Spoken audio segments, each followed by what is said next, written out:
Hi everyone. Okay, I'm going to this little girl. I'm going to continue on with Tamera Nealy. She I'm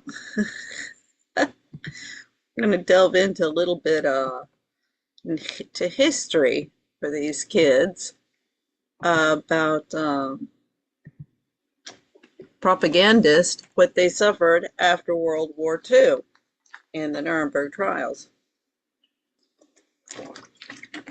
They were not particularly liked. So I don't know, I've been waiting, I've known until we get to war and people start losing their children in, violent deaths in war and drafts on the table, then it's gonna be business as usual. And in fact, we're also going to delve into this whole trad wife thing. I mean, this goes back to Phyllis Schlafly. I've been harping on, you know, uh, Cornelia Guest and all of my classmates at Foxcroft, and also, I mean, the ones in England as well from Cobham Hall. That's a little bit different because it's more international. Let's just say it's a little more consistent, more focused um, on the American problems, whereas Cobham Hall is throughout Europe and all over the world. Because I mean, Benita is India, so yeah, since we're getting into India being the new ally of Israel, when Israel gets tired, when Israel has finished using the Americans for what it can and get tired of them and cancel them, then their new buddy will be India with its newfound wealth. And that would probably open the door to China and being a more Eastern, I mean, instead of a Western dominating um, world, you'd have the Eastern dominated world, which of course is I guess, the end goal. Um, I mean, we've got to stop this domination or we all will self-destruct. So anyway, I've been doing this series on, I mean, two things going on at once, because there's the black supremacy and white replacement. Basically, since all of the white men in WASP countries, basically. I mean, okay, we get into Southern Europe, but let's just concentrate the United States and the UK. Since all of the men, indigenous white men, have been castrated in the United States, it's also been the black men, because we do in England, really it was 100% or 99.9%. After World War II, it was almost, as I say, 99.9% English. Whereas in the United States, after the American Revolution and the Civil War, it was still, you're talking 10 to 14% African American. And then, of course, over the years, that gets mixed. I mean, my favorite, particularly because I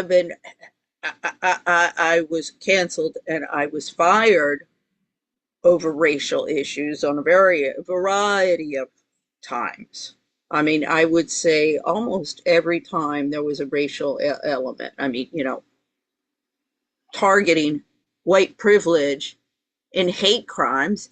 But since I represent white privilege, I'm white and I represent white privilege, I have no rights. I'm fair game. Thanks. Yeah, so that's where white replacement is coming in. The men have been castrated, all the women want to have it all. Either the feminist, the liberal women want to have it all, their careers and be the spotlight, the center of attention, and white collar jobs, and not to get their hands dirty. And the men are the same. They want managerial. They don't want to get their hands dirty. They just want to sit around on their asses. And on the weekends, play golf and in front of the boob tube, again, sitting on their asses. And American women, and this, you see this in all the countries, developing countries, these women, they want their careers. They don't need the men. Well, the men, they've been castrated, so they take on the immigrant women who just care, just want a foot in the door and are like, well, yeah, we have to sleep with them. So what? They've imported whores. Look at all of that, the whole thing with the modeling, the sugar babies. I mean, look at Melania Trump. That's how she came in. Ivana as well. Ariana Huffington, oh, she's really looking at the Access Sally. Let's just say the Access Sally end. Which she's, if she's lucky, she'll be thrown out of the country. If not, she could be facing serious prison time. I mean, everybody's lucky because I do not believe in capital punishment.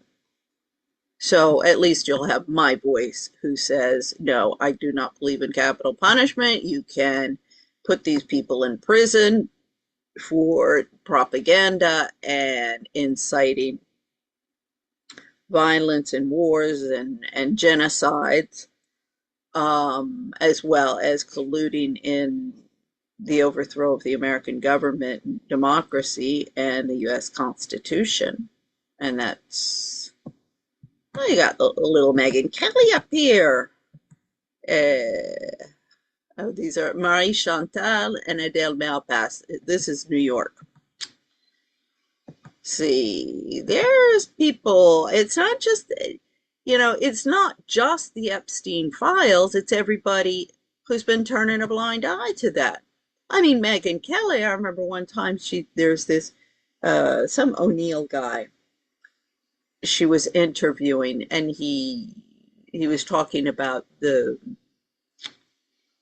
what did they call it, dark internet or something, black markets and different dark internet. I forget what they call it. And he was like, oh yeah, and they're trafficking children and organs, and Megyn Kelly just changed the subject real quick. Instead of, oh my God, what are you talking about? See, this is what has been in the international community literature.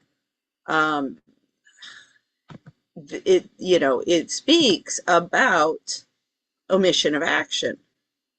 And Ms. Kelly, you are very much on the list of people of action and omission of action.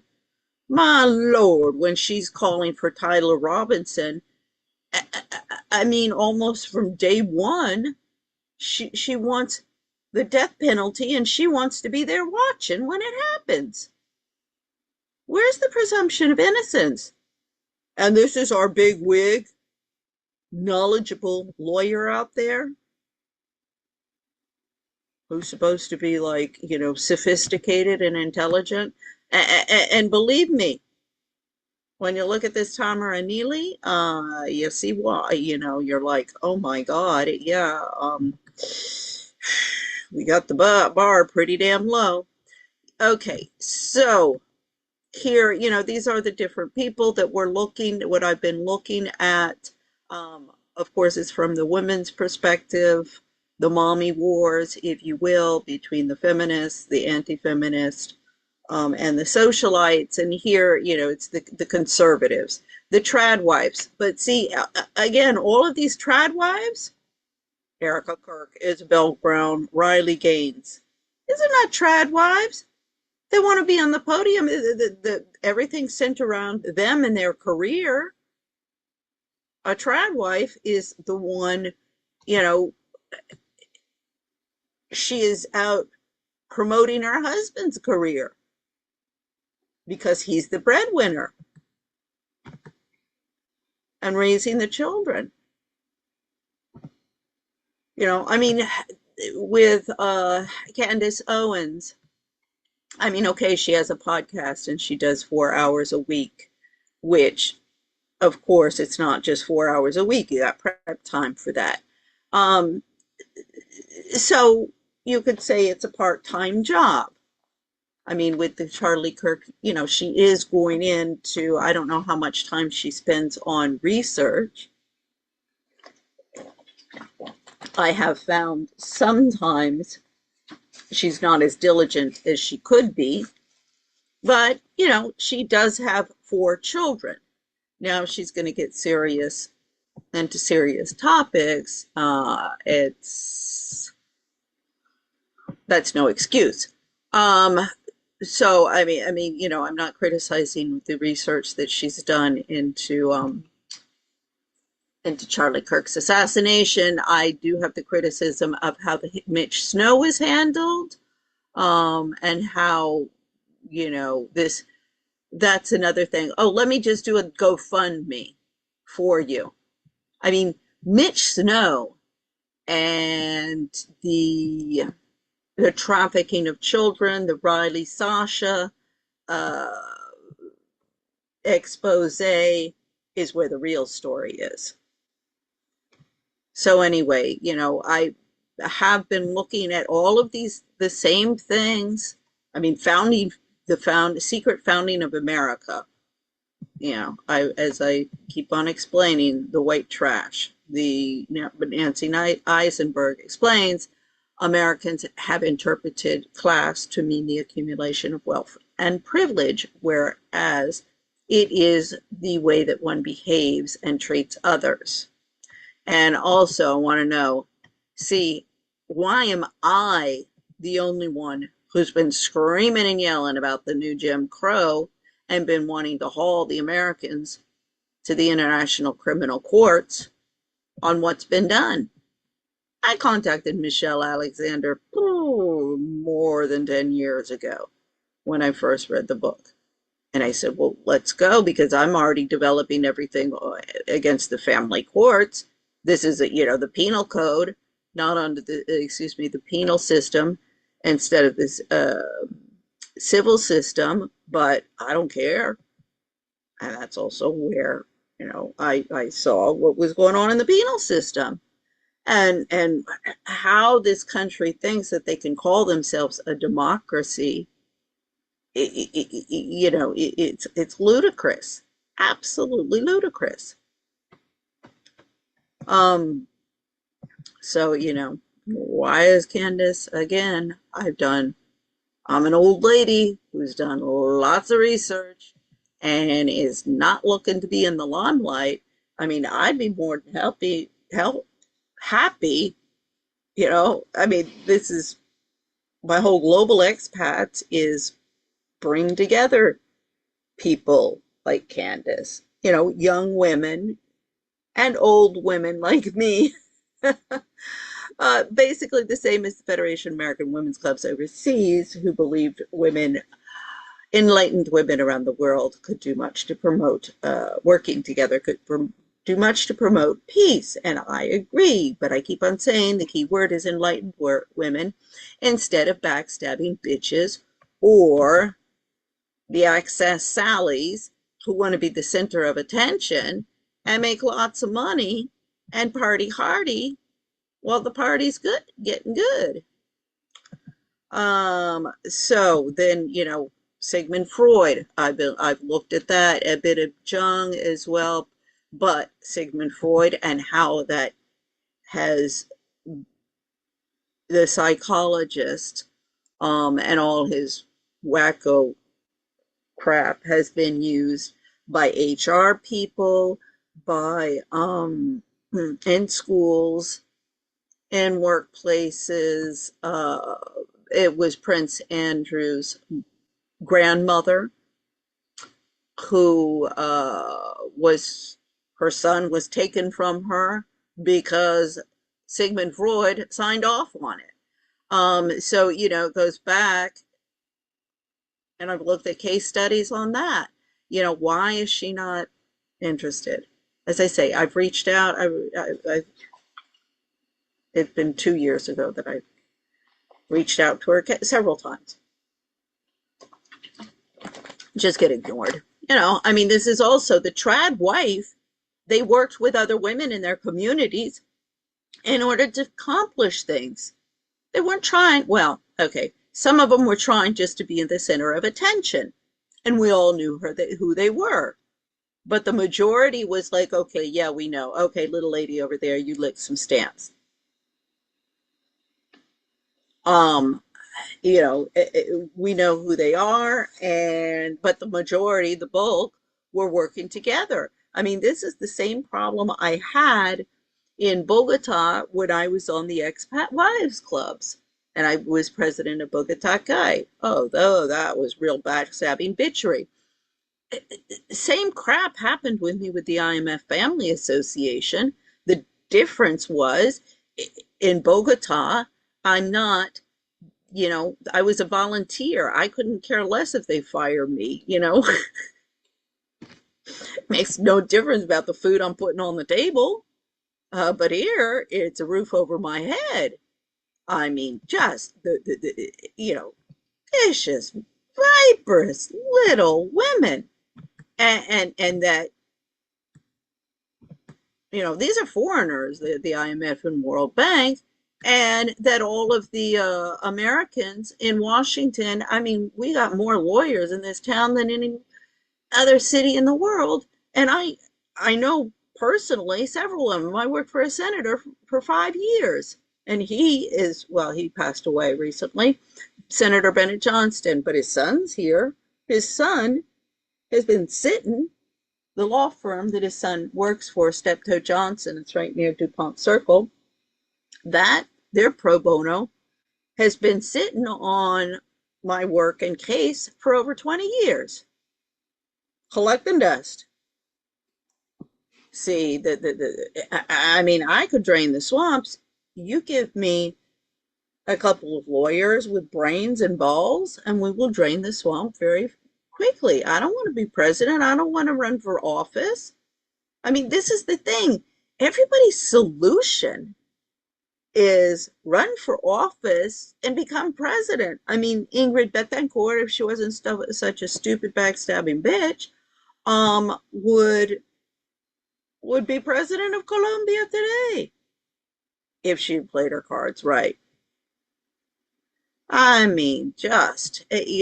of these women want to be center of attention, and they're shooting themselves in their heads with their blind ambition. Okay, the men do it too. So, as I say, black betrayal. I'm beyond that. I want to do something about it. I'm not just examining these issues. I actually want, not only want to take them on, I want to take the bulls by the horn, as you can notice with my little bull behind me today. I don't want any more, no more bullshit, no more whores, and no more wars. That's what we need. So let's look at this little girl.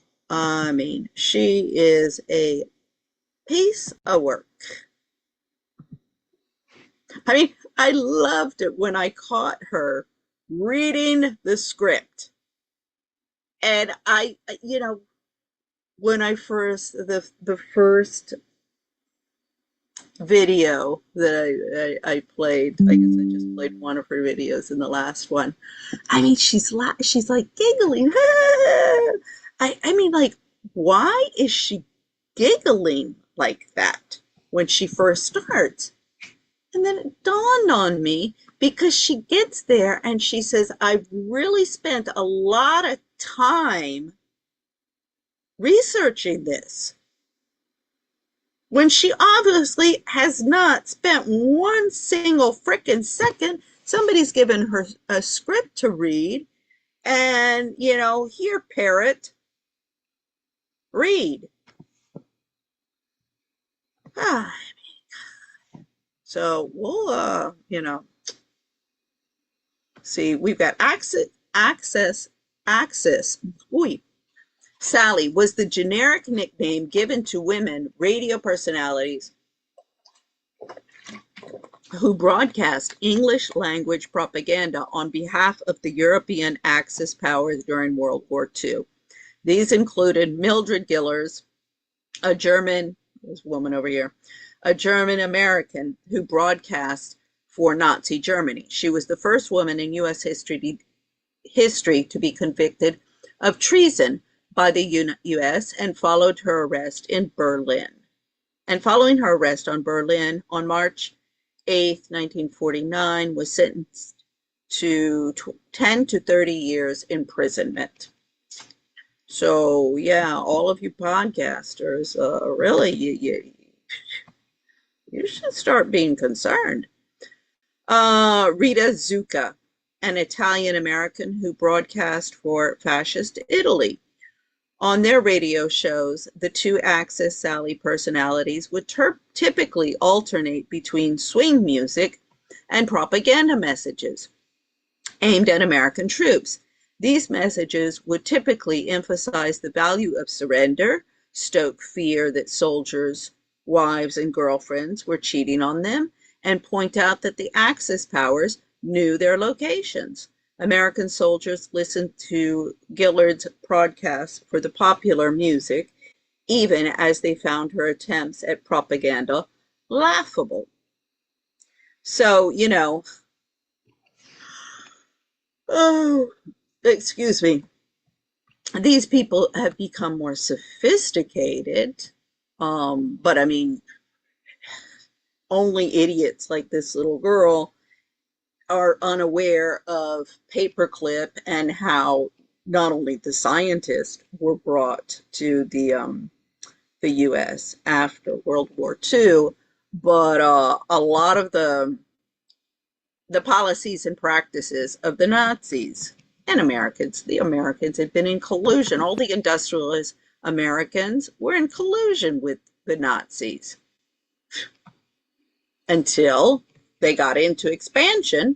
And this is, was the point that Candace made when talking about Hitler, and got everybody's got their knickers in an uproar. And after that, and has forever been, the Hitler comment. She was saying it was a question about nationalism. And that is nationalism and globalism that's omnipresent today for the same reasons. History is just repeating itself. So let's listen to her today. Well, last week was a busy week, don't you think? Oh. A whole lot happened. And on Friday, I stopped by the Dangerous Liberty podcast. Shout out to Gary. Thank you so much for being such a great host. I enjoyed talking to you and your audience. Well, for my audience over here, let me just go ahead and give y'all a quick rundown. When I first showed up on the Dangerous Liberty podcast, Gary told me it was going to be an interrogation. And let me just say, it was a friendly welcome because I had a blast. It was a great experience. Yeah.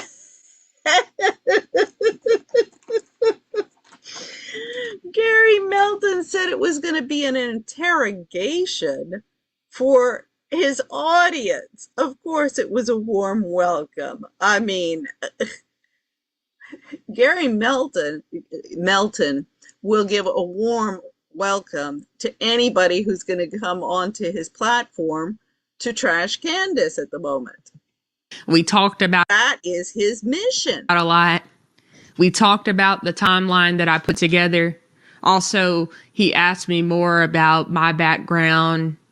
He also asked me more of my opinions on what's happening with Candace Owens and Erica Kirk.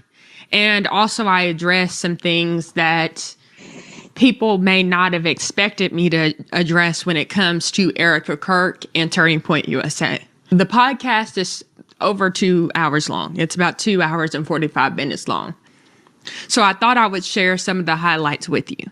But before we get to it, I'm Tamera. You're watching the Tamera Nealy Show. I would like to welcome back all my returning subscribers. And if you're new here, I would like to let you know I'm happy you're here. Quickly, before we get into this, let's get into a word of prayer, because on this show, we believe that prayer is our first resort and not our last.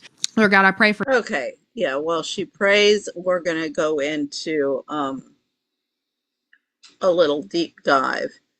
I mean, I respect people's religious practices. However, I have little patience for people, because I have seen this all my life. People who hide behind the Bible and scriptures and pretend to be God-fearing Christians when they're opportunist and nothing but backstabbing bitches and bastards. And Washington, as Bobby Kennedy said in a People magazine interview about his mother, everybody sees everybody, your friend or foe. And this is Washington, New York. I mean, this is really what's taken over the United States. These are not the principles upon which it was founded. We would have never survived if this had been what the Pilgrims and the Puritans had been about. Okay, so Tamera Nealy, she's a conservative creator. There was a couple things that... So political engagement. So she's from Oklahoma. In December 20, I mean, she's a very young girl. So a very stellar career. See, this is, they shoot these kids into the limelight. I mean, what's the whole political arena with the staffers and the people who are, how shall I say, in their orbit, and the careers that are in the orbit, they're using the same formula as Hollywood. You put them in the limelight, you have a couple of stars, and you put them in the limelight, and of course, they just care about being in the limelight. You make sure that they have overinflated egos, and you make them their, stars. They'll say whatever you want, and be little puppets. So December 2023, she spoke at a press conference with Governor Kevin Stitt. Okay, when he signed an executive order to end funding for diversity, equity and inclusion on family college campuses. Diversity, equity, and inclusion is still very much alive. Just like you don't start something like this with a simple, okay, you do start it with a simple signature on a paper, declaring we're going to do diversity, equity, and inclusion, which, at face value, there's nothing wrong with that. You have to say, well, what exactly is equity? Oh, you mean equal? But wait a second. This is a country that's like 80%, 85%, 85% white, but you want only 25% of the labor market for them, or 25% of their policies for them. Yeah, that's where the problem comes in. Okay. See, if it was diversity, equality, and inclusion, um, you know, for all, you could be like, well, okay, that sounds very nice, very good. But see, this is also where they'll come up with something that sounds good on paper, and then you got to find out the agenda behind it. Because if you have somebody coming in saying, well, we're going to come in and take over and oppress you people and enslave you, that's not going to work too well. I don't believe any time in history that has worked. So she's a black conservative, obviously, and University of Oklahoma. Um, She has featured interviews with high-profile figures such as White House correspondent Simon Ateba. She wants to be, her aspiration in life is to be a White House spokesperson. She might want to get some professional help on her speaking. So if that's her aspiration in life, that's not my aspiration. So like, I know, as I say, I'm not here to get likes, subscribe, or anything else. I'm here to point fingers, whistleblow, and say, Houston, we got a problem. Can we please get a court, you know, Nuremberg trial started, please, before too many people get killed? Okay, so her DEI. Okay, so her parents are divorced. So again, oh, a trad, yet she comes from a broken home. Everybody does. It's, you either have to come from a broken home or be brought up by a single mother to be given a voice. Otherwise, they don't want to hear from you. Um, Credits her family for a strong foundation in Christian faith. Uh, she's a born again Christian. Okay. Lifestyle. Much of her content focus on traditional dating and femininity, which she relates to her personal upbringing and life stories. I mean, you've got a 23-year-old giving advice? I mean, really. Let's see. Okay, she's confused with actress, political advocacy in Oklahoma. Um, she was a prominent voice against DEI. But see, this is also, she finds her niche. I mean, the Republicans, they needed black votes, they needed black voices and stuff. She accuses Candace of being brought on TPUSA to back when I was little, it was the black family at the country club, the token black. So they needed a token black. So and I agree, that's what Candace Owens was. Okay. And I think she's smart enough to know that she was, but she took the opportunity. She went with it. And, you know, but she has talent and making a career. I mean, she keeps on ignoring me. It's not going to be a long and lucrative career, but, you know, she has talent and making a career out of it. Whereas this girl has no talent as a spokesperson or as a podcaster speaker, and maybe should look for another line of work. I mean, the thing is, oh, well, she has lots of followers and I have none. Okay, I have none because nobody likes me and I really don't, I haven't, you know, I haven't, I just recently started tagging stuff. Yeah, I'm really bad about that.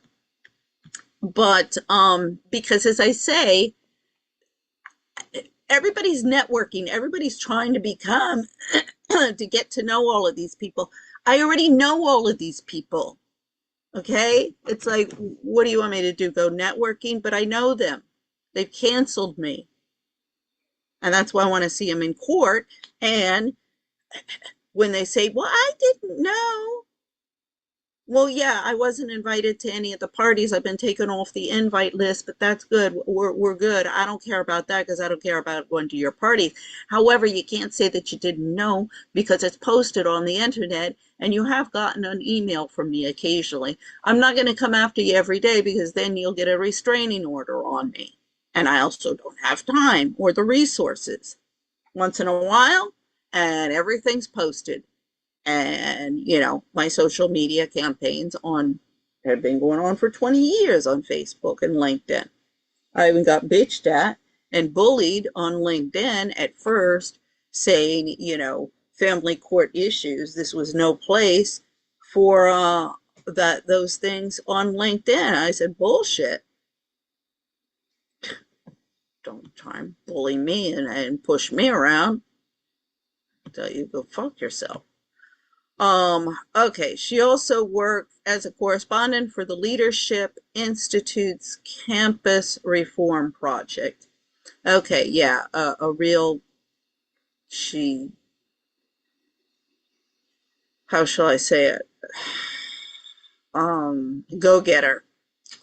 Okay, key arguments. Nealy argues that DEI programs promote racial division and lower standards. Well, all of these people are denouncing it, yet, like, why wouldn't they say, "Oh my gosh, you were a victim of DEI. Let's do a deep dive. Let's get some people out here, out on the platform, invite them if this is really her thing." Of oh, DEI promotes racial division and lower standards. Let's have an honest conversation about that. I could speak hours on that. I've got lawsuits pending against all sorts of people. And lowering standards? Huh. I've been taking notes every place I've been working, starting at the IMF. I mean, we can drain the swamp, but no, nobody wants to really drain the swamp. They want to keep on adding and adding and make more jobs for themselves. She advocates for merit-based opportunity. Well, put your money where your mouth is, little girl. Famously stating at the signing ceremony that we are all equals in God's eyes and calling for universities to raise the standard. It's all hyperbole. Yeah, I'll contact her and say, okay, let's have an open discussion about this DEI stuff, because it's not just in the universities, also in the workplaces. And see, for example, case study, IMF. How's that working out for you? Oh, it's a real shit show over there. Let's do some real live examinations. Okay, she hosted high-profile figures such as Governor Kevin Stitt to discuss the border crisis and Oklahoma policy. Yeah, okay. Kimberly Classett. I'm not sure who that is. Okay, I'll have to look into these different people. The Queen Collective. Dating for marriage and dating like a wife, discussed masculine versus feminine dynamics and overcoming abusive relationships. Yeah, I mean, as I say, these, why am I never invited on any of these platforms? Explored themes of being a light in the world through faith. Yeah, you just sit there and you go, please God, please God, please God, please God. And then you expect everything to be Fine and dandy. Okay, so yeah, this is one of these. Oh God, this must have been so painful for Gary Melton to sit there and listen to this. Gary Melton's a army guy, and the only time he ever wants to see women around is if they're serving food or serving him in the bedroom. For Gary, Lord, thank you just for his heart, Lord. He has such a fun personality, and I just pray you continue to bless him in all that he does. Bless his family, bless his show, and also bless his audience, Lord. They are just such wonderful people, and I just praise you and thank you for the opportunity.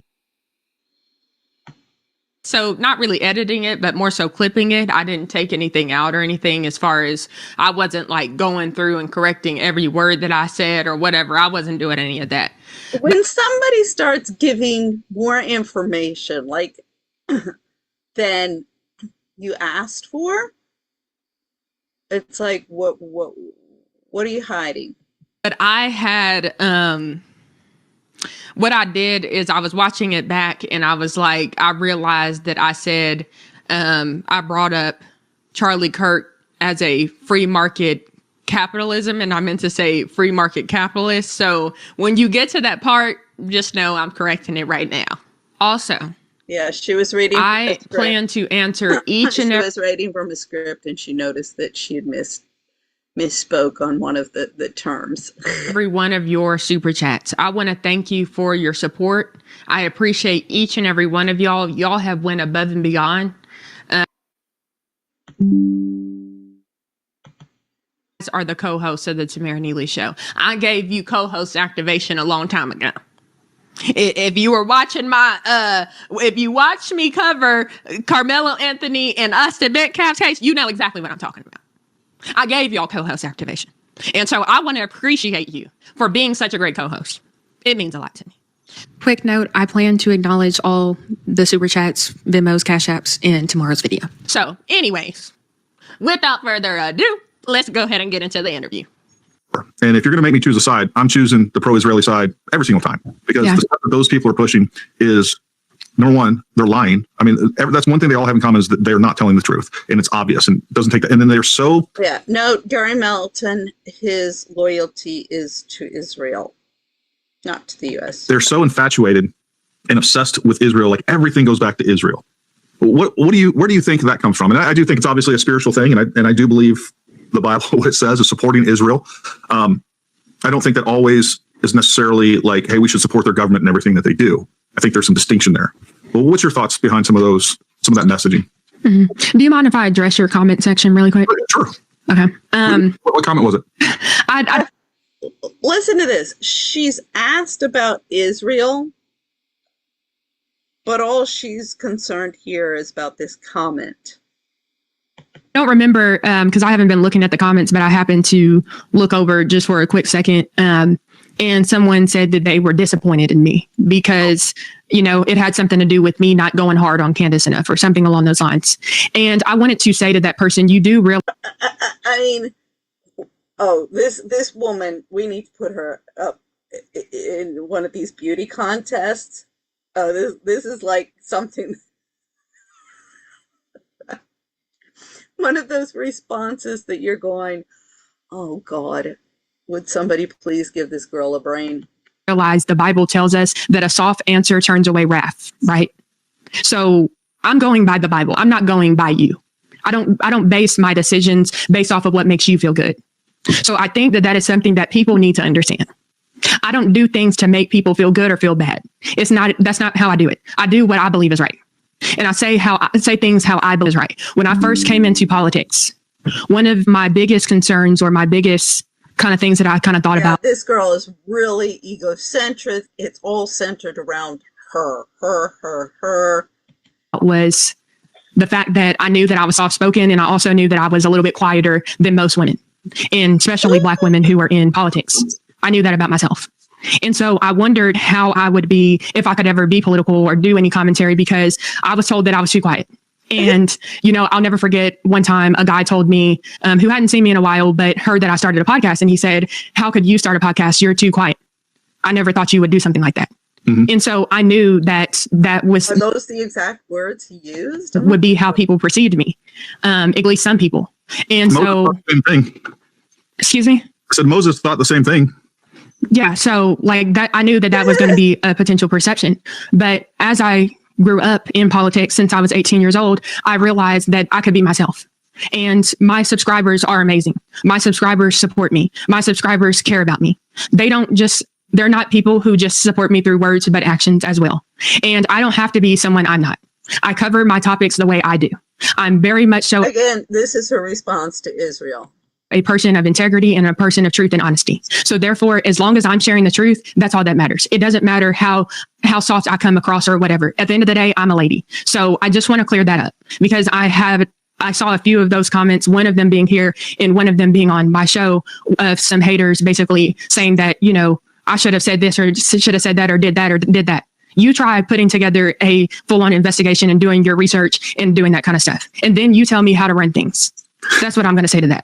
Yeah. So I'm going to add a lot to that because I think you're hitting on some really good points here. Several different things. Number one, everybody in the comment section can always do everything better than us, right? Like, we're out here coming out here, we are exposing ourselves to errors, to mistakes, and it's going to happen. We're human beings, especially on lives, right? We can cut some of the stuff out of that. So we're not always going to come across perfectly the way that we want to. And, sometimes even when it's pre-taped, we don't always come across perfectly. And there's always going to be people out there that can do things better, but they don't do them at all, right? They don't do them at all. And so there's that element. The other thing that you said that really struck home. Sitting in front of a camera, doing a podcast, what are y'all accomplishing? Maybe you're influencing the opinion of some people, but if you're doing it with lies and misinformation, that's a problem. To me is there's a little bit of like God made you, God made me. There's many different characters in the Bible that God made. I think we can all can agree that are going to end up in heaven, but they're vastly. God made me and God made you and God made the somebody I'd like to see. That was a rhyme when we were little. Different. We take David, who was a warrior. Now we have Charlie's David, which is Candace, right? But anyways, we have David, who's a warrior, and then we have people that are very soft-spoken, that are like Jesus. Like the personality differences between Jesus and David are fairly distinct. There's some different things there. And my point of this is like, number one, we're all built to do what we're supposed to do, and to my message and how I'm built. God built me to give a message is going to be different the way than what God built you to do. And for the people that you're going to reach, there's people that you can reach that I never could. And there's people that I can reach that you never could. Maybe it's veterans, maybe it's men, whatever it is. Mm-hmm. But like for people out there that just are critics for the sake of being critics, a lot of that is, people having their own insecurities, and it always makes us feel better. And we've been there. I've done that. I'm guilty of that. I'm sure you have too. Mm-hmm. So yeah, like everybody's going to approach things differently based on what they think is the right thing to do. And there's nothing wrong with that. As long as, like you said, you're approaching whatever it is that you're doing with integrity and just being honest with yourself and feeling like you're doing the right thing. And then on top of that, sometimes we're going to make mistakes. Of course, we always do because we're human, but at some point we do. I mean, this is, Narcissist 101. Let's convince everybody that we're of good faith when you're not. So, but to your question about the whole $7,000 thing, I mean, it doesn't surprise me that they're projecting at all. It doesn't surprise me. The $7,000 thing. What $7,000 thing? What are you talking about? That they're accusing us of getting $7,000 when it's really them. But that's what happens when you have weak arguments, is you end up, you just do whatever you can to, make it seem like you're more powerful than you are. Usually the loudest people in the room are usually the wrongest anyway, are actually wrong. So I think that's been my point with Nicole King in Spain, who, I've been with good faith contacting journalists with all sorts of, the Jeffrey Epstein files. I'm like, I've been sitting on all of that stuff for 20 years now, trying to shove it down your throats, and you don't want to expose it. But, oh no, when it becomes the scandal of the century, and, there's confidential classified papers that people are hiding, then you jump. Think that, yeah, I'm not surprised at all. I'm just going to say this. I had to get that off my chest. Let's keep watching. It's me in other areas of life. Like when I'm talking to my wife, for instance, when I don't even know the tone of voice that I'm using. It's just one of those things. I mean, the mannerisms of this girl, I'm like, you're 20, in your 20s? I feel like I'm talking to a 15-year-old. Things, right? Or when I'm just sarcastic to people that I don't even realize I sound sarcastic and sound disrespectful and don't mean to. I'm always apologizing for that. Yeah, for sure. I think that for a lot of people, their personalities are situational too, because it kind of depends on what they're talking about or what they're experiencing. Because I know for me, if anybody, like my subscribers know, there are some episodes where I'm full of energy. I'm talking a lot. I'm enjoying it. I'm having fun. I was doing that just a week ago, talking about The View and some craziness that was happening there with Savannah Chrisley. I mean, I have a lot of fun with my subscribers. I'm sure my subscribers also know when I'm covering tough topics, like the one with Candace Owens. And so when I'm covering something like Candace Owens, who I wasn't covering for a while, I kind of stopped covering her because it's just draining and I don't really care to follow her every move and every step. That's not what I'm interested in, because I am covering a lot of content that is successful. And obviously you can see that on my channel. But I returned back to covering her because of the investigation with Erica Kirk. And I had a breaking point moment where I was like, this is not right. And I was driving on the highway and I was crying for Erica Kirk. And I was like, I hear your cries, Erica. And when she said these cries, the cries of this widow will echo. She was crying for Erica Kirk driving down the highway? Like a battle cry. Her cries were echoing. And, I even had conversations with friends of mine who were, saying, well, Candace is right and this and that. And, going so hard on Erica. And I was trying to tell them, I get it. Like Erica Kirk, she can seem a little weird, some of the things that she does are weird, as far as her mannerisms and stuff like that. Maybe not her actions, but the way she presents is just different, and so people get thrown off about that. But the thing is, it goes beyond weird. I mean, this is precisely, where women set the standards and norms. Is the UN report in-depth study on all forms of violence against women demonstrate it's the women in society who set the norms and standard. See, she's saying, oh, well, it's a little weird, it's a little off. No, it's like, this is how somebody, a wife who was involved in the cover-up of her husband, would be acting. And to have people in a community who are incapable of reading those signs, that's very worrisome. Just from an anthropological, perspective, just for a moment, take this.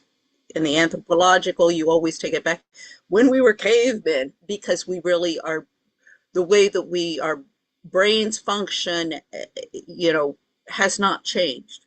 We are still the fight or flight of, is this lion going to come and eat me or not? So you, within the community, you've got to be able to, you got to know who's dangerous and who's not dangerous for your survival. And if you have somebody there who's killed somebody else, you're going to want to pick up on suspicious behavior. And if you are completely incapable of reading people well enough to say, wait a second, that goes beyond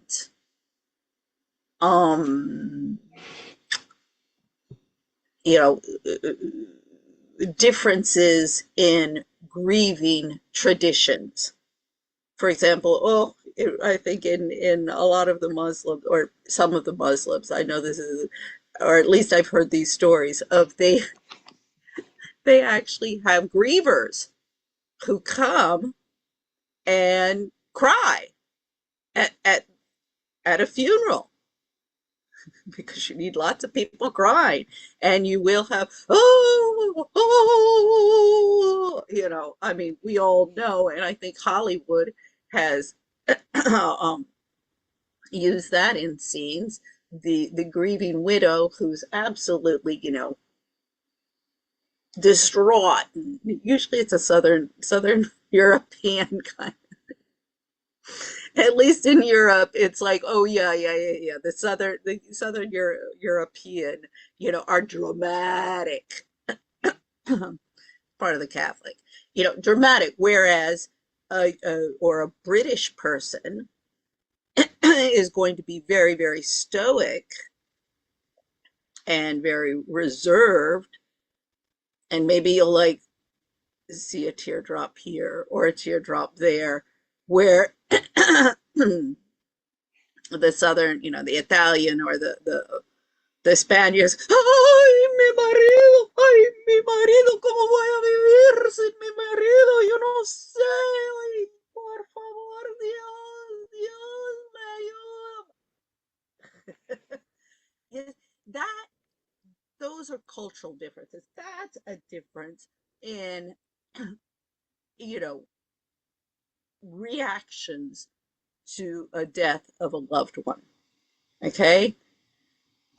Erica Kirk goes beyond that bounds, as does the reaction of TPUSA. And then we're this gaslighting of, oh, we're just doing what Charlie wanted the TPUSA to do. Excuse me?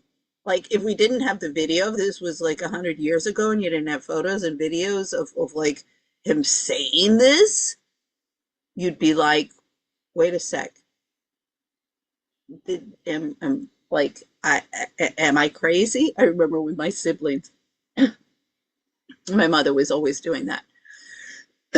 She would say something and then be like, I never said that. I never said that. And we just look at each other and say, she said that, right? Yeah, I heard her say that. I heard her say that. I heard her say that.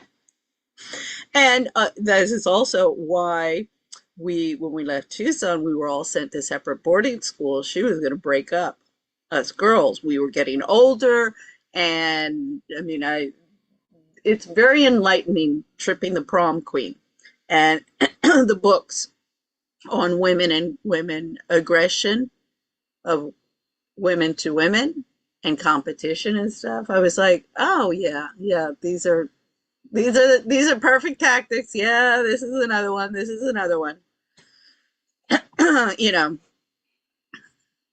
It's one thing to put the thing in a book and be, to study this as a social scientist. It's another thing to live it. And then when you do both, it's like, yeah, okay. And you also have the knowledge and the skills to do something about it. Just because somebody acts weird, whatever weird is to you, because everybody can be viewed as weird, doesn't necessarily mean they did anything wrong. And it's like they automatically assume, because they think, oh, she's acting off, that she did something. And there's no evidence to support that at all. I watched just a little bit of Candace's show the other day, and I've seen clips from other people's podcasts and stuff too. And she was bringing up like little stuff like, oh, Erica went to high school here and this and that. But there was no relevance to it. Mm-hmm. It's like, oh, I can't find where she was still playing on the basketball team. And like, what does that have to do with Charlie Kirk's assassination? Like, that's weird. Like, if anything, that's weird. Like, why are you bringing that stuff up? So, especially if it's not relevant. Yeah. And, conversely, there's a lot of people out there that can pull up, like, again, this is con men, con women, whatever you want to call it. They can act normal.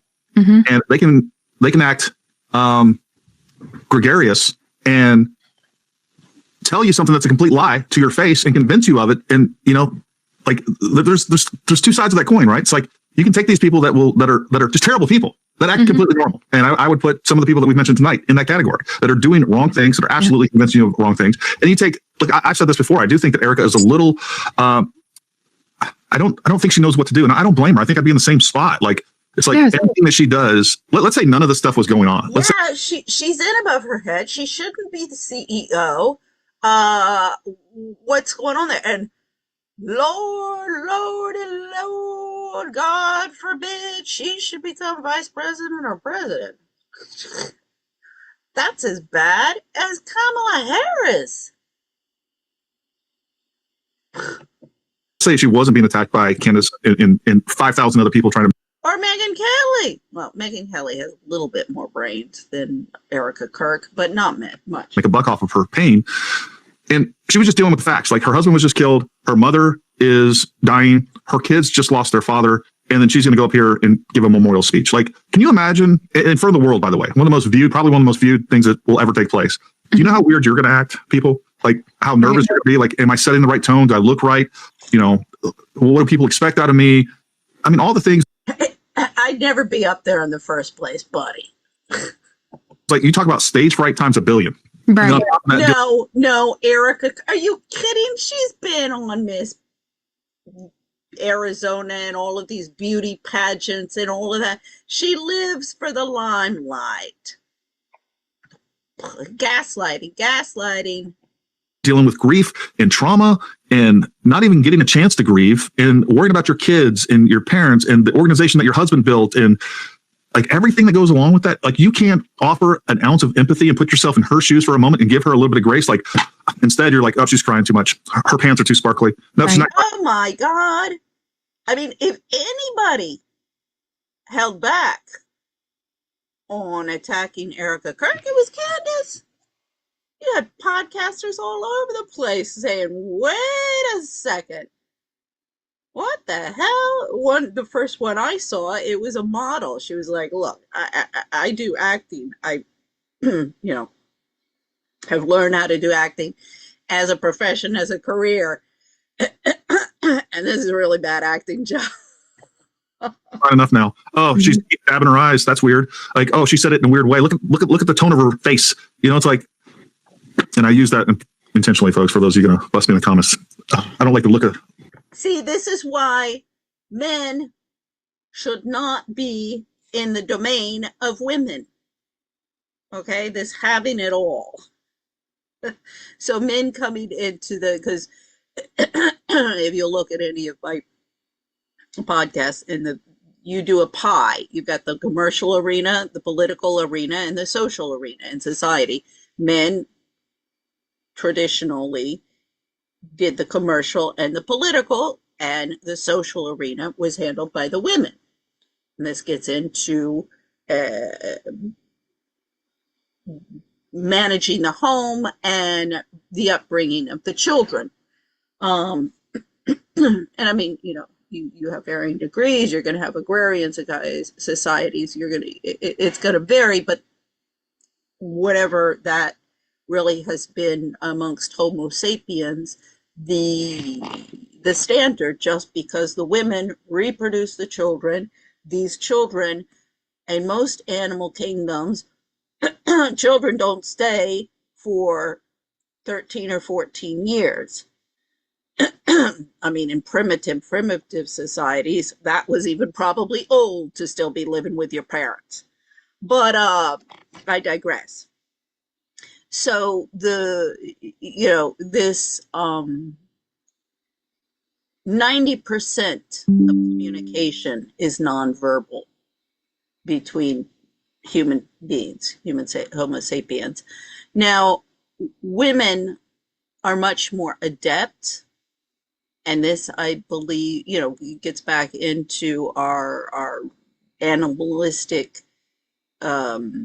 instincts of women who are the weaker sex physically, have to rely much more on watching the faces, the expressions of people, how they're positioning themselves in the group, who they're talking to, what they're saying, all of these manners of communication and it's political intercourse. I mean, the thing is, politics is about the people.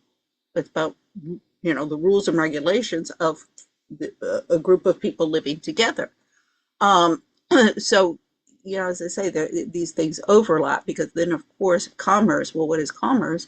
It's all of the different products, goods, and services that your community needs and wants, instead of producing a bunch of crap that nobody needs and wants and then trying to convince them that they do, and fork out ridiculous amounts of money for it. So Gary, who's like, well, I don't know any about that. Yeah, that's a little bit the problem. And maybe you shouldn't be a podcaster on social issues. Let me set the record straight before we get into this next part. Now, I'm just going to say this. Y'all were seeing day 4 or 5 here for me when I was saying this part. But it needed to be said, because anybody on this show knows how much I care about. I am sorry. This is a freaking Valley girl.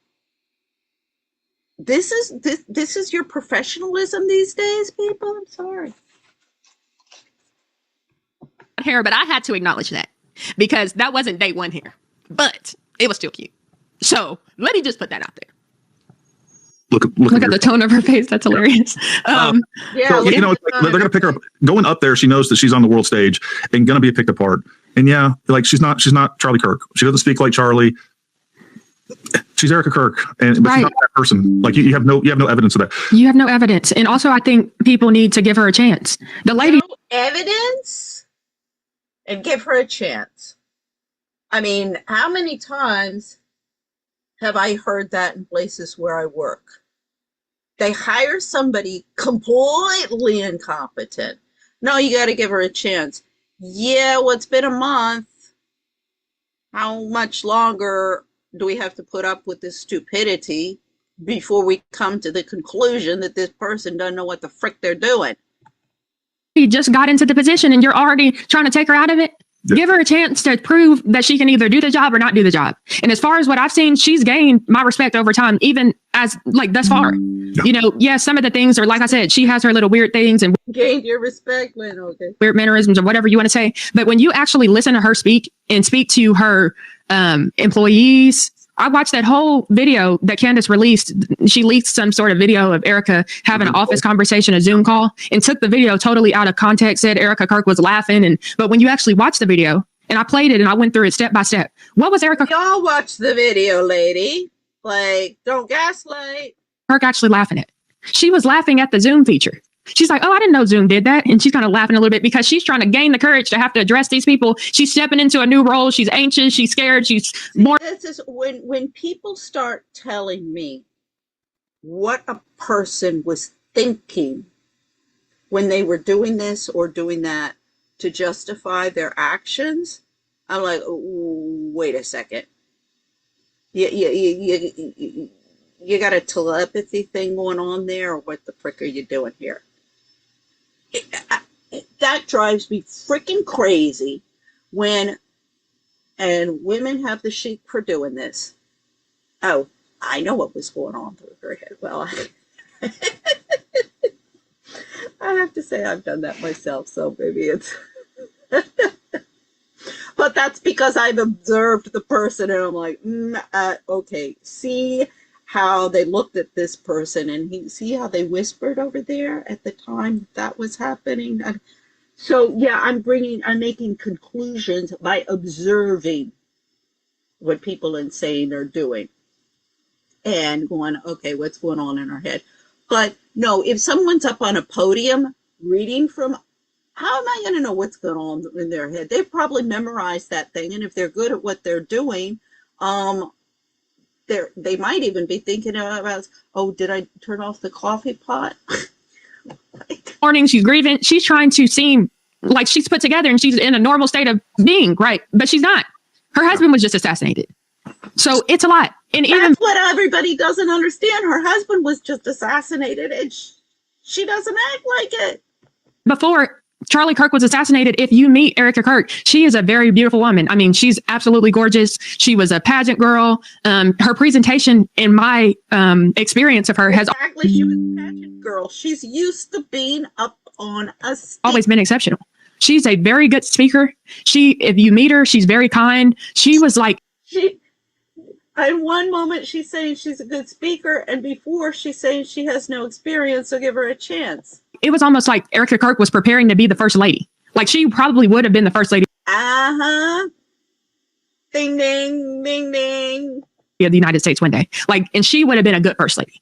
Yeah. The way she is, like, I'm telling you, she really is very polished, very put together, very beautiful. And I think she even raised a lot of the standards of the women who attend the Turning Point USA conferences. Erica Kirk has given us countless advice. And not only has Erica Kirk given us countless advice, maybe not even on how to dress. Oh, because I don't know if you want to go there, but one of the things is that like poof, these ruffles, the dress with the ruffles that are all over her neck, and I mean, I don't know whoever chose that dress, or her sparkly stuff. Excuse me. Directly, but by assigning certain speakers to speak and the way she presents herself. I mean, think about how women present themselves in today's culture in America. Yep. A lot of women are going to Walmart in pajamas with a bonnet on, not dressing appropriately, maybe dressing too provocatively or not putting in enough effort. Oh, totally. I totally agree with her. That's one of my big beefs with Ralph Lauren. I mean, he's not alone, but all of the fashion industry, you're bringing in a bunch of whore models who are barely legal, throwing them around to the men, corrupting our men, and you can't even produce any kind of decent fashion wear. She has shown what a conservative woman could look like. Very beautiful, elegant, and still be cute. And here's the thing. People want to bring up the fact. I never say those things, but see, that's why I'm just calling it like it is. You're right. This lady has raised the standard. Yeah. Why do you think Alex Clark and all these other people are in the positions that they are in? They're raising the standard. They're showing that conservative women can be pretty too. We can be the definition of beautiful within American culture. That is. Erica Kirk is not raising any standard. I mean, I can say there are a couple, like the white, it was inappropriate, but the white that she's wearing at memorial services, I mean, it's a classic white suit. I'm sure it costs a lot of money. You can't go too wrong with that. You know, you got your classic suits that cost a lot of money, as I say, that are perfectly tailored. You can't go too wrong with that. But other than that, excuse me, she is nothing to follow in terms of fashion. Something to be admired. So people bringing up the fact that she was a pageant queen and this and that, you're just hating. You need to start working out, going to the gym, perfecting your image, putting effort into your hair and your makeup and everything else. Take some notes instead of hating. And also, here's the thing too. I wanted to mention this because I've been thinking about it for a while. Anybody who criticizes Erica is hating. See, this extremism, and in fact, it was really interesting. I was watching. It's a PhD woman, and she examined the concept of the devil. I've always been interested in that. And it was under St. Augustine, I think, in the 5th century that started. And you know, it was kind of started in order to be able to justify wars. Tucker Carlson goes into that, you know, in order to have a just war, the person that you're against, you have to be better than them. You have to be good and they have to be evil. Because if you're a Christian, you don't kill. So you're going to have to find some sort of justification for that. And I plan to mention it again on my show. People want to bring up the fact that Erica Kirk was in a music video, a country music video. Who cares? Erica Kirk was doing her thing in her 20s. Good for her. She was getting these opportunities. She's a beautiful woman. Sounds like you're hating to me. Candace was in the rap video. Candace was in a rap video. And also, I want to say this too. The problem is Erica Kirk is saying that she was this like virginal Christian girl who never did anything before she met Charlie Kirk. And that's simply not true. They're saying, look at this, look at that, look at this, look at that. And what's the big deal? It wasn't like she was in any porn movies or any, like what are you hiding? Why would you hide what is a perfectly normal and acceptable jeunesse? I mean, what everybody is like, what's going on here is that she's lying about it. I want to say this too. People are mentioning, well, Erica Kirk dated this guy and that guy. Now, the timeline, I don't know. I heard that Erica Kirk started dating so-and-so then, and then people have been releasing all kinds of stuff. Yeah. But here's the thing. Even if she dated multiple people, I don't necessarily care. She's a beautiful woman, and she was, getting to know people, and then she made a good decision to marry Charlie Kirk. So Exactly. The thing is, why is she lying? This is a crisis for society. If we have young women in our society who are totally oblivious to people lying around us, people involved in questionable activity, and no, nothing to see here, nothing to see here. I mean, that used to be the problem with the Republicans. And that's the liberals were like, oh my God, these people are crazy. That's why I was a liberal. But now I'm like, no, the liberals are just as crazy. They want me to jump off a cliff. And no, I'm not doing that. I'm not leaving my kids behind. She actually should be somebody you're looking up to and wanting to get some advice from on how to choose a good man, if anything. Because clearly she knows how to do that. Clearly she knows how to move on from a relationship when it's not working out and just have faith that she'll meet the love of her life. And she did. She met Charlie Kirk and she became Erica Kirk. So maybe you could take a few tips from her instead of being jealous of her because she has long hair, because she's beautiful. I don't care if your hair is long. I don't care if your hair is short. I don't care if your excuse me, who is jealous, little girl? Huh?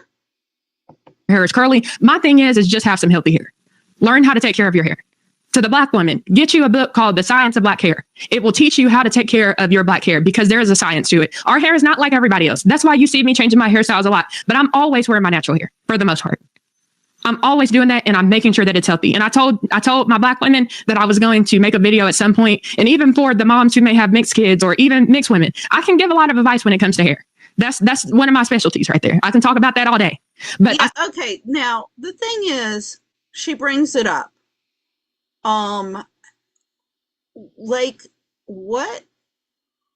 Why do all of these Black women these days iron their hair and straighten their hair like white people? I mean, I don't know, like, I used to perm my hair. I finally said, okay, I'm going to stop doing that because it's burning it, and I'm just going to accept what God gave me, even though I complain about it all of the time. I mean, I wish I had volume. These, they're froze. I'm like, my God, I wish I had some volume. So, like, that's another thing. I'm like, you know what? But wear your hair however you want. That's one of the advantages that women have. We don't walk around with the short hair like the men. We can grow our hair long. We can have it short. We can do it this way. We can do it that way. This is where I'm in the territory of live and let live. However, ladies, if you're spending tons and tons and tons of time on your hair, you might just want to like throw in the towel and go, okay, I'll accept, I'll deal with what I was given. But, live and let live. I say that to say beauty is important. And I hate that people are trying to dim the light of Erica Kirk, dim her beauty, make it seem as if it's not a valuable asset. No, she is an asset. There's a reason why Turning Point USA has gained all this money. That woman looks good. And people like people who look good. And she's repping your values to further your mission. Turning Point USA's mission is to get people to vote for conservative values. Get people to show out to the polls. Oh, God.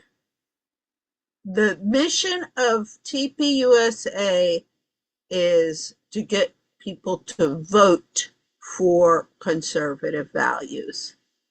Now, this is a nonprofit. Who don't usually do that. That woman is obviously doing something right. So instead of hating on her because she doesn't have a perm, she doesn't have damaged hair, maybe you should learn how to take care of yours. So that's a whole nother topic, Gary. I know you're not interested in talking about that, but the ladies know what I'm talking about. I'm just taking it all in. I just want to set the record straight. My hair is natural as well. I wear my natural hair as well. So Yeah, yours is natural too. That's funny. But yeah, and like somebody said in the comments, bonnets are helpful at night and for sleeping. I wear my bonnet too, but do I wear it? But Gary's sitting here going, oh my freaking God. I want to talk about guns, and this girl is talking about freaking hair. Do I wear it when I'm out in public? Absolutely not. You don't wear it. There's a time. That's like the standard apparel at Walmart. No, not at all. You know what I mean? But anyways. Anyways. I love it. Let's hit some super chat. I don't know if I showed this one earlier. Great job. Candace has been a community for when Charlie was still alive and was able to juxtapose that against what we saw at 2025. But remember, Gary Melton, he got an almost $200,000 contract just after Charlie Kirk's assassination to do this. I mean, okay, he wasn't given the money to do this podcast, but this was one of the how shall I say it, strings attached. So he's passing an unpleasant moment here, having to listen to this cackling hen little girl go on about women's hair. But, you know, like, he got well paid for it. And also, this is helping his YouTube channel. The exact same thing. There's fireworks. It's a big event. He loved that. Yeah. Yeah, it's always been like that. I mean, he absolutely loves the fireworks, the thrill. I mean, Charlie Kirk loved hosting a good show. That's why he had the Charlie Kirk show.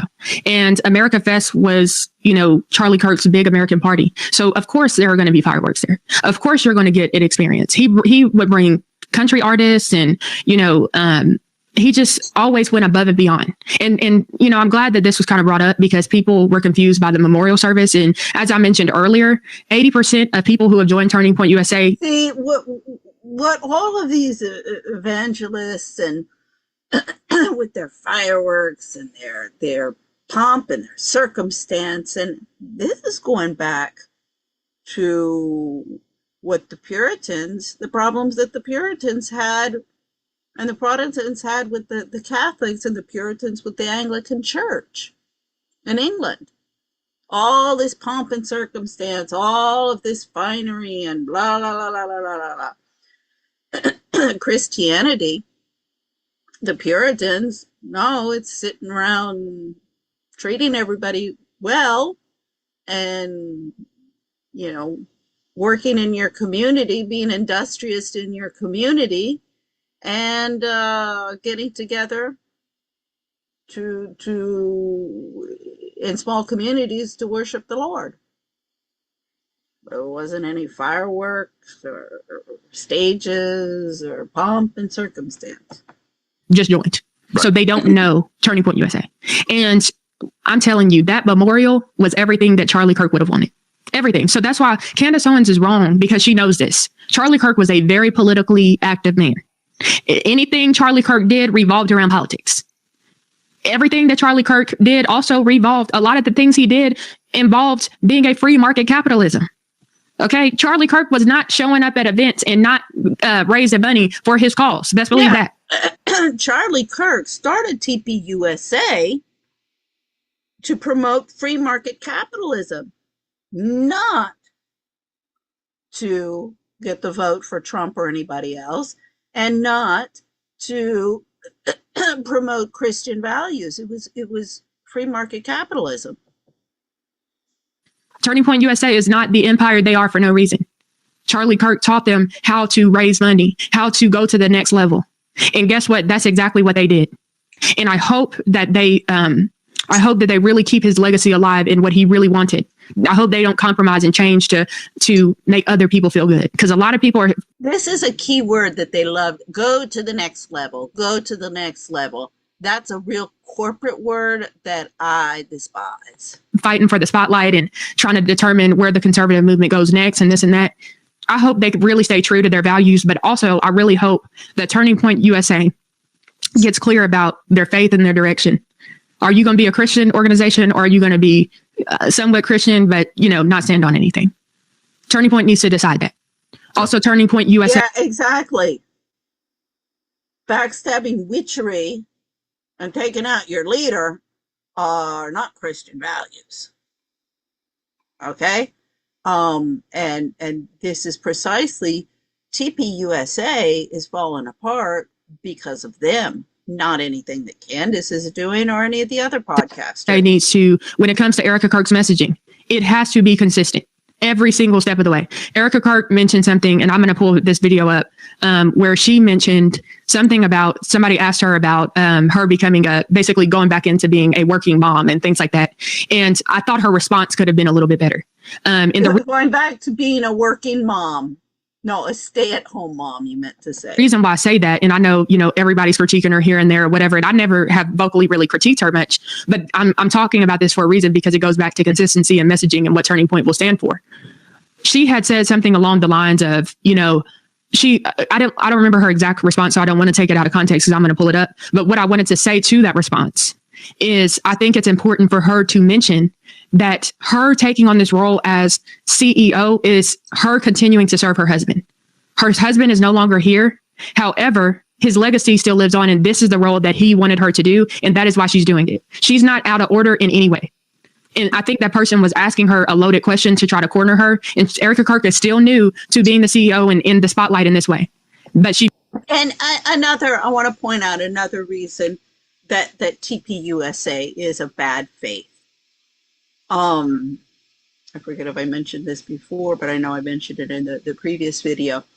I reached out to TPUSA.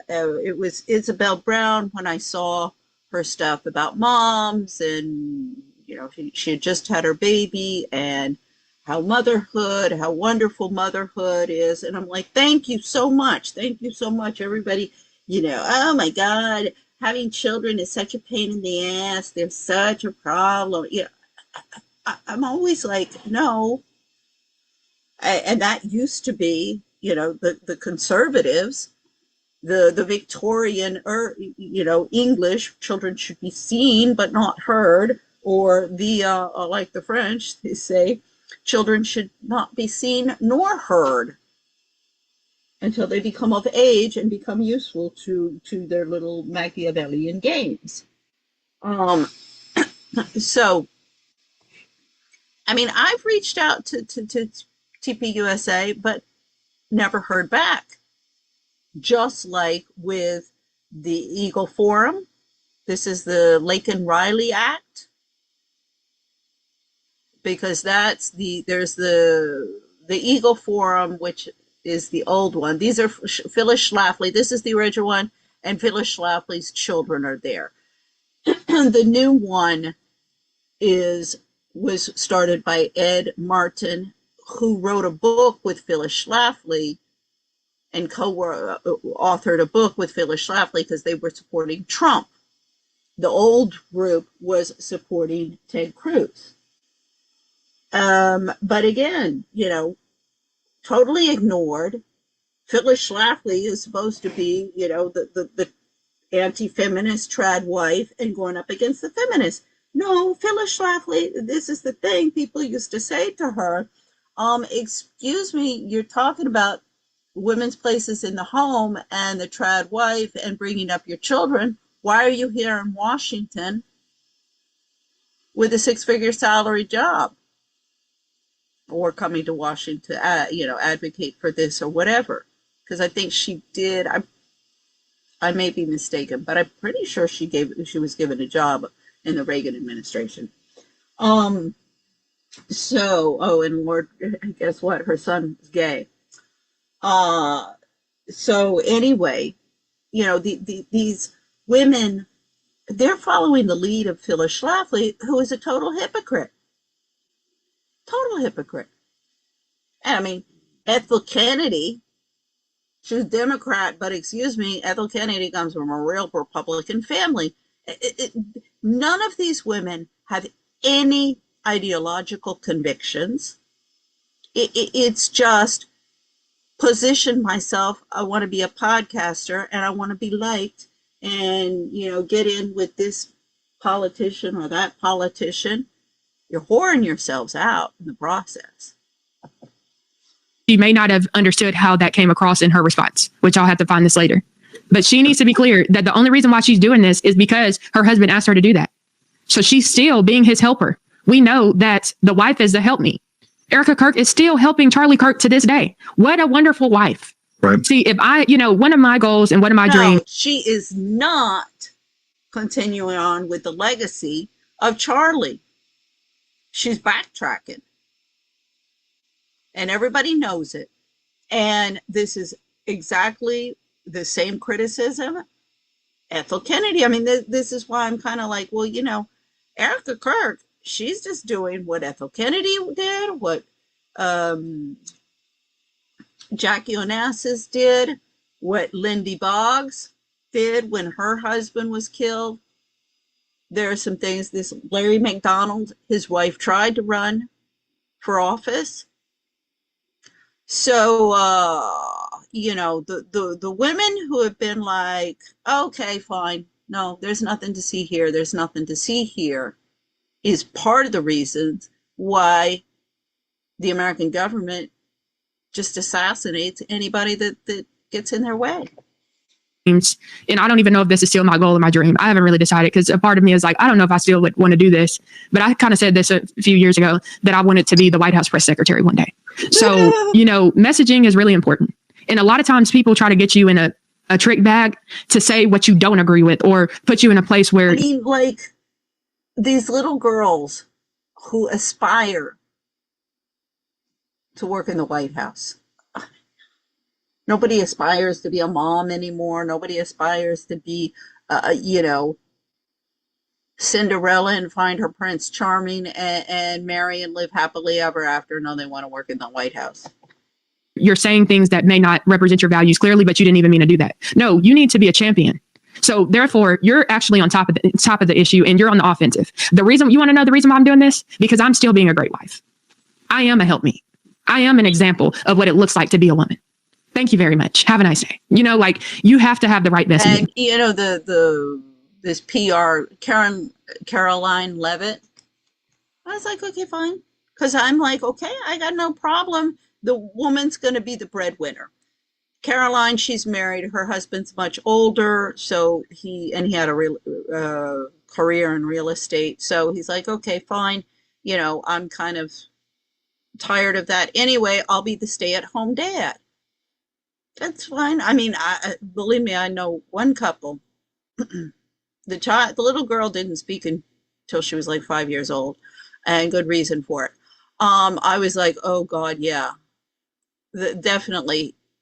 This is a couple where she should go out and work, and he should be the stay-at-home dad. And then she actually became a teacher at the French school in Bogota. I was like, you've got to be kidding me. And like kindergarten kids age. I was like, yeah, well, this doesn't surprise me with the French. She was French.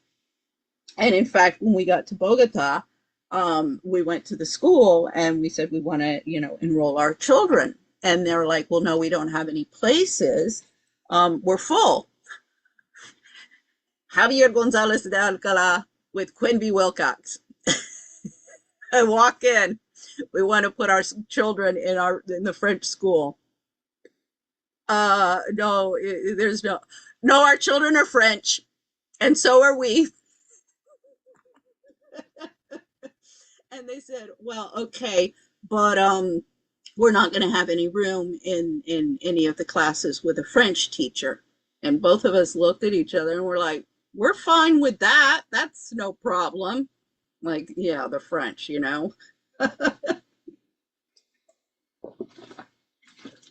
But what was funny was when I was naturalized a French citizen, we were living in in Brussels.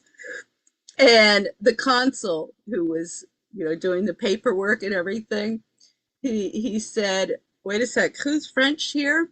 And he said, no, but better yet, look at who signed the paperwork. His name's Gomez, the French civil servant. So yeah, the French have had immigration issues for much longer than just the Moroccans. So anyway, yeah, this whole trad wife this stuff is bullshit. They're just packaging up the whole having it all feminist and throwing a Bible on it and calling it conservatism.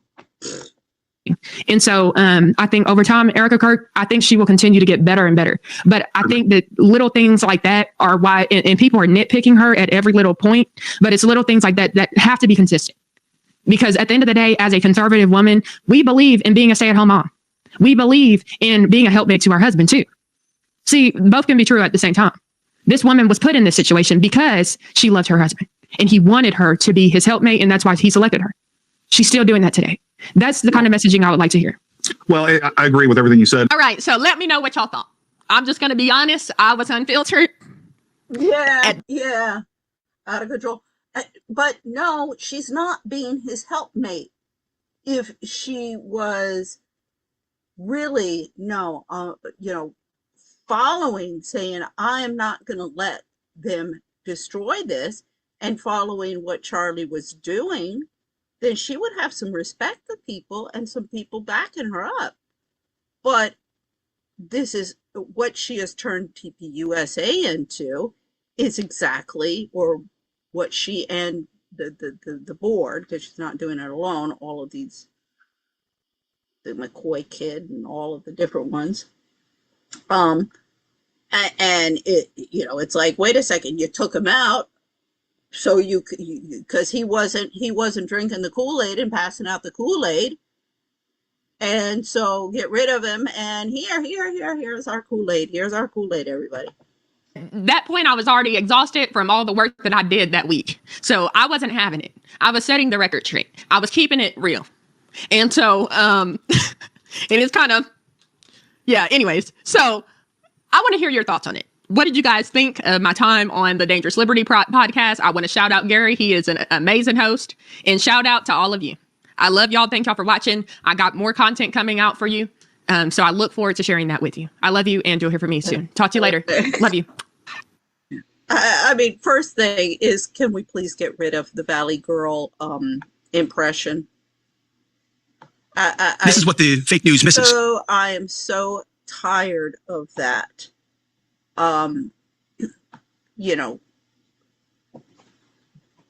It's embarrassing from a perspective of on a global stage. These are the stupid bimbos that you Americans are producing.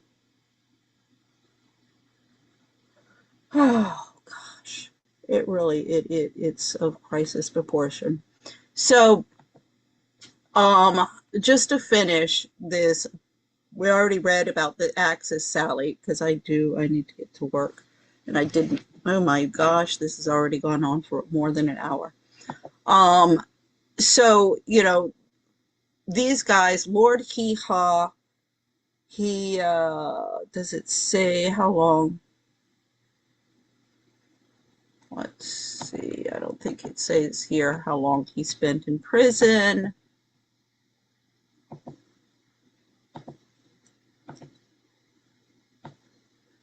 Aim of broadcasts was to broadcast to audiences in the UK. Short wave, we don't care about that. The Reich Ministry of Public Enlightenment and Propaganda attempted to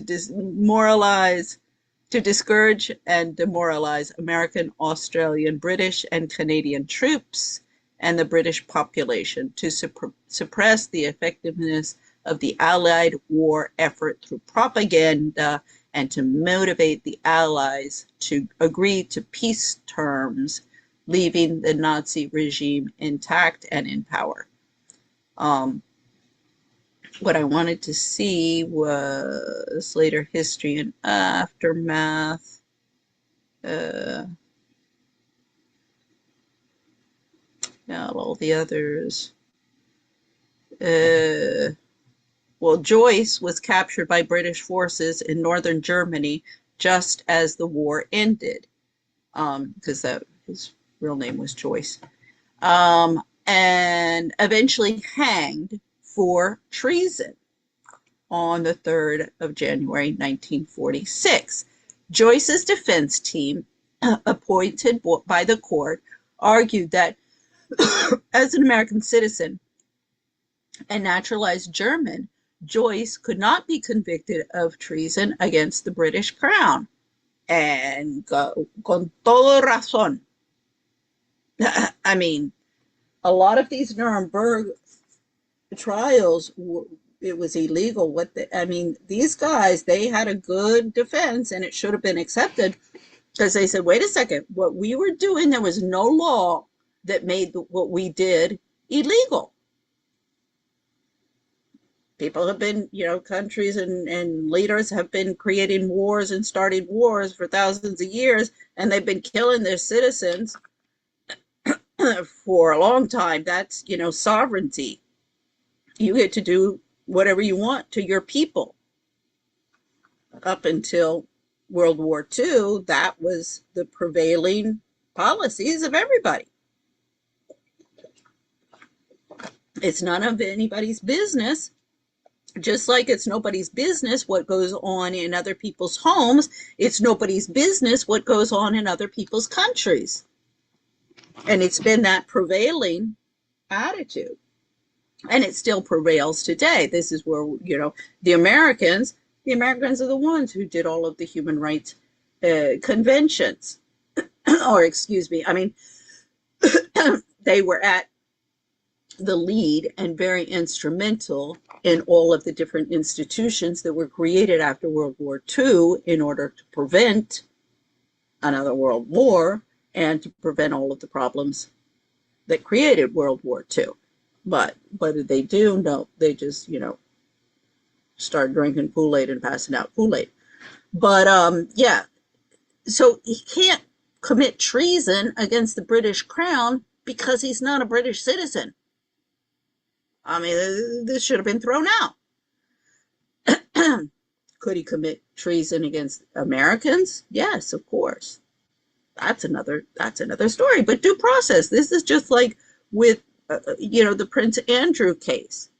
You don't have standing in cause in New York, or anybody who they're bringing to New York courts. You don't have standing in cause.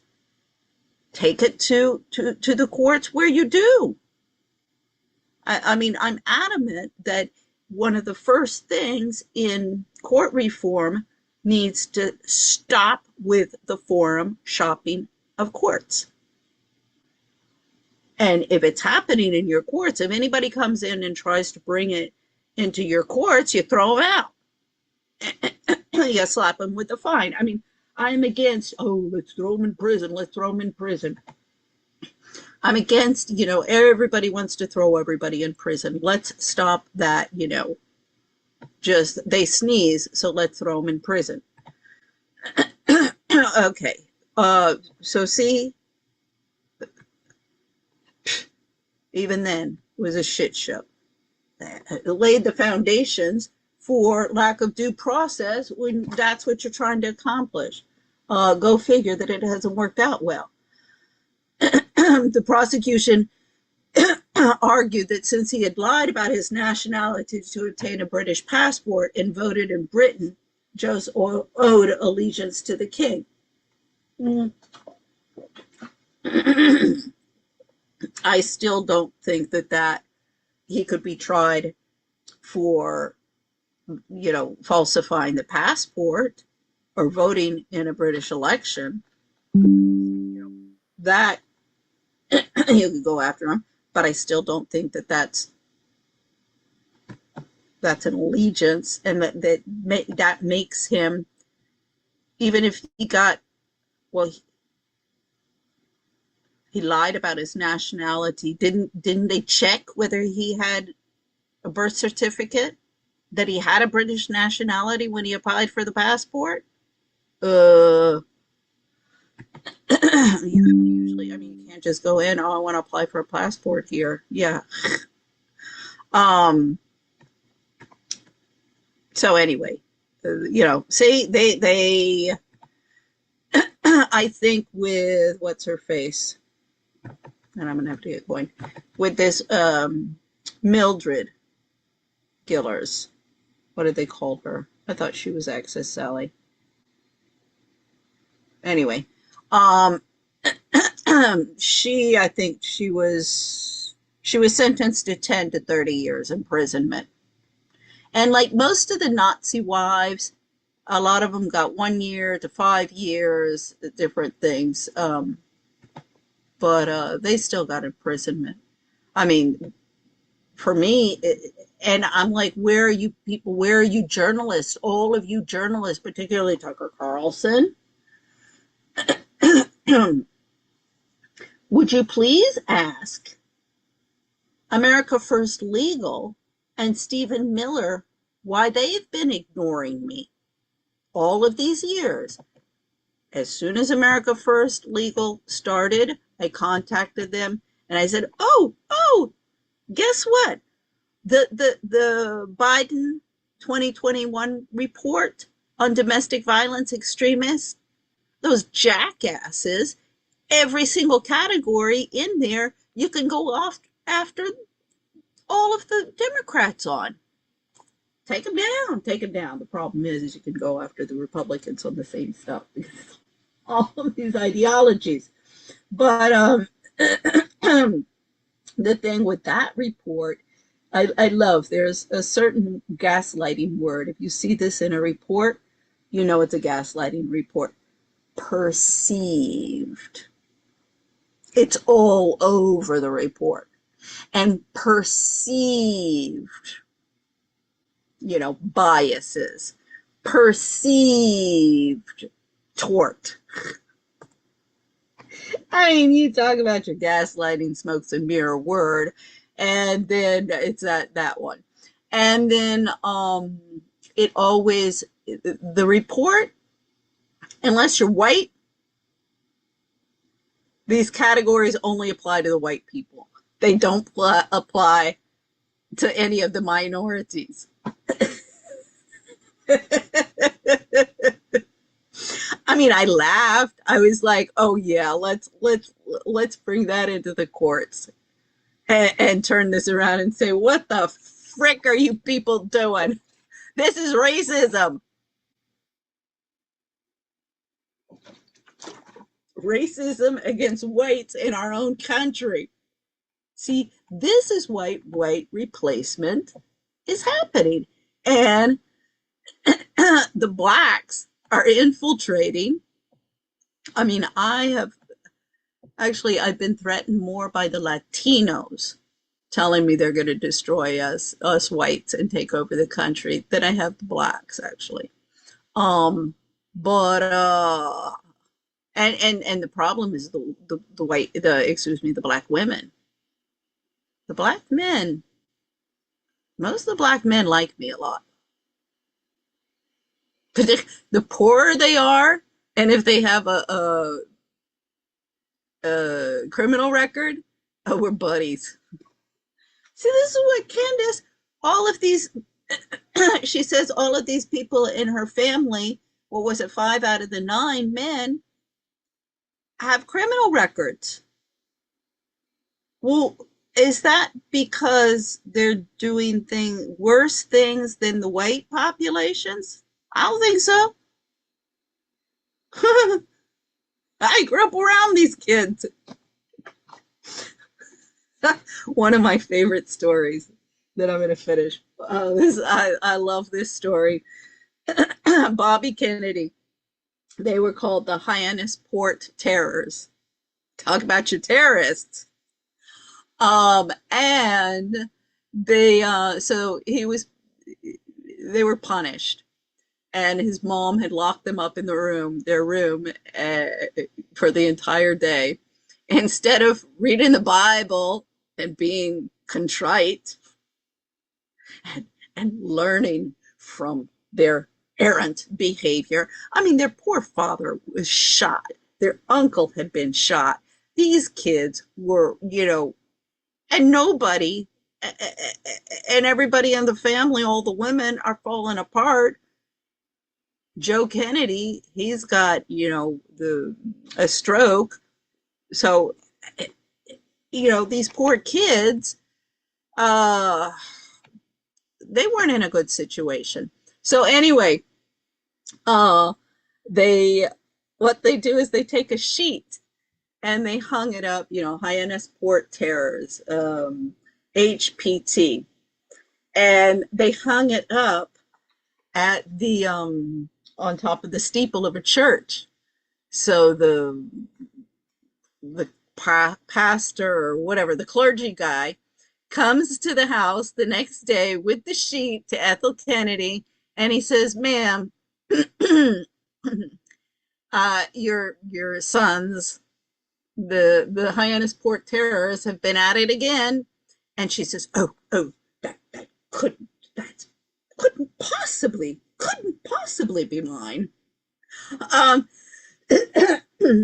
and he pulls out the corner and he says, "Excuse me, it's embroidered RFK." In the corner. You have to understand, back in the day when you got married, they would embroider the sheets, and different things for a couple who was getting married. So your sheets would have embroidery in the corner, of who you were. And she, oh. She was very flustered.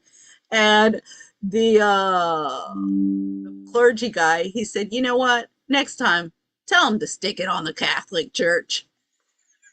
And I laughed.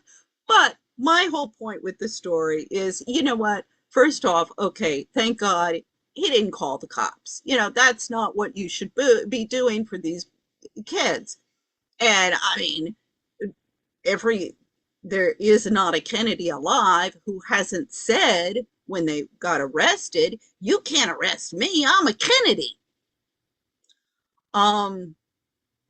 But also, one of the things in that story that I point out is, he should have gone as a Christian leader in the community, gone over to the Catholic Church. He would have known which church the Kennedys went to, gone and saw the priest over there and said, "You know what? That family is in real crisis. And they're falling apart, and those poor kids have, they've lost their father, they lost their uncle, and on an international stage, nobody's dealing with the situation. Your job kicks in now. I think you better go over and talk to the kids, talk to the mother, and talk to all of the adults over there about what the problem is here." That's what I would have done as a Christian clergyman in that situation. So that's ending it on there. So for all of you Christians with your Bibles, and I don't go to church, I don't read a Bible, I don't take mass, I don't go to confession, none of that stuff. But I do believe in good Christian values is much more important than sitting there making everybody believe that you're this good Christian by going to church and having your Bible with you and always talking about the Bible and the Bible and the Bible and the Bible and Christian values and Christian values. If you would apply those values a little bit more in your modus operandi and stop talking about it so much, you would be a Christian.